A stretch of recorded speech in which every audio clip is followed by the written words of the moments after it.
Have you ever been in a conversation where something just felt off?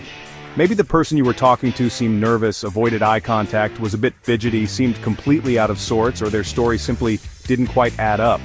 We all tell little white lies now and then, right? But sometimes those lies are bigger and hold more negative consequences than we in the moment might realize. They can impact your relationships, your family life, your character, your career, your whole life. And this occurs because it's very hard to take someone seriously, especially when you know for certain that they are lying. It's much like that infamous old story of the boy who cried wolf. Nope, no one took him seriously either. By honing your listening skills, you could decode what's actually being said, and even detect when someone might be flat out attempting to mislead you by trying to pull the wool over your eyes by lying to you. Let's get started. Why do people lie? Most of the time, it's to protect themselves. Maybe they're afraid of the consequences, of disappointing someone, or maybe they're just trying to maintain a certain image. Lying is a defense mechanism, plain and simple. But here's the thing about lying, it takes work. When someone's spinning a yarn of lies, their brain is working overtime to keep the story straight, leading to subtle cues that give them away. Keep your eyes peeled because we're going to give you the tools to spot those telltale signs and get to the bottom of things. Before we can spot a liar, we gotta become better listeners. I'm not talking about just hearing the words. I'm talking about really tuning in, paying attention to both the verbal and the nonverbal cues. Active listening means engaging with the person you're talking to. When they finish speaking, paraphrase what they said back to them. This shows them you're truly listening and gives them a chance to clarify anything you might have misunderstood.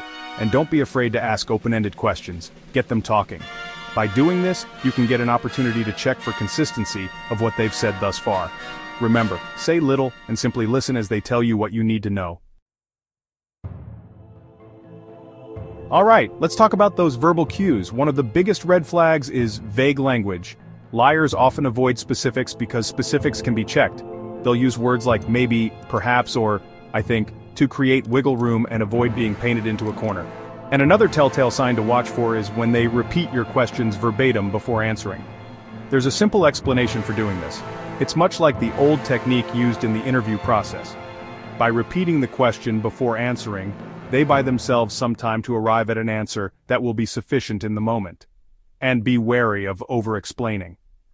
When someone goes on and on, providing unnecessary details, they might be trying to convince both themselves and you that the lie that they are telling is actual. Pay attention to their speech patterns and rising intonations in their voice when they are speaking.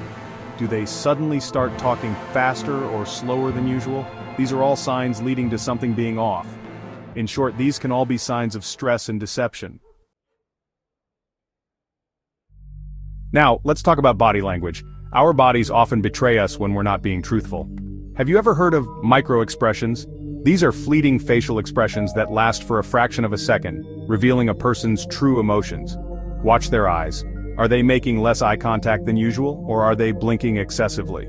Those can be signs of deception. And pay attention to their hands.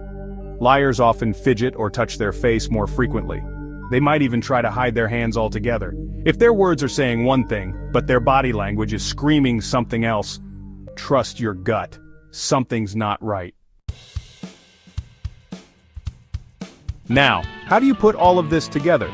The first step is to establish a baseline. Observe how the person normally behaves when they're relaxed and telling the truth. This will help you spot any deviations from their norm when the pressure's on. Don't be afraid to ask follow-up questions. Liars often struggle to keep their stories straight when they're put on the spot. And watch for emotional incongruence. Does their emotional response match the situation? Another technique is the cognitive load approach. Remember how we talked about lying being cognitively demanding? Well, you can use that to your advantage.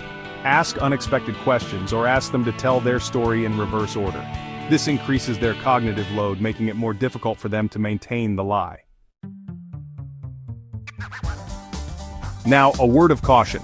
These techniques are powerful tools, but it's crucial to use them responsibly and ethically. Don't go around accusing everyone of lying. Remember, these are just potential indicators, not foolproof evidence. Use these techniques to enhance your communication and understanding, not to manipulate or control others.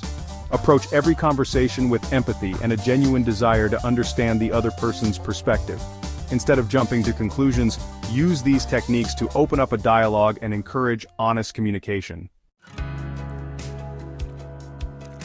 To recap, effective listening is about more than just hearing words. It's about understanding the message behind them. By paying attention to verbal and nonverbal cues, establishing baselines, and asking thoughtful questions, you can become a more effective listener and even detect when someone might not be telling the whole truth. If you found this video helpful, don't forget to like, subscribe, and hit the notification bell for more tips on communication and psychology. Thanks for watching, and I'll see you in the next video.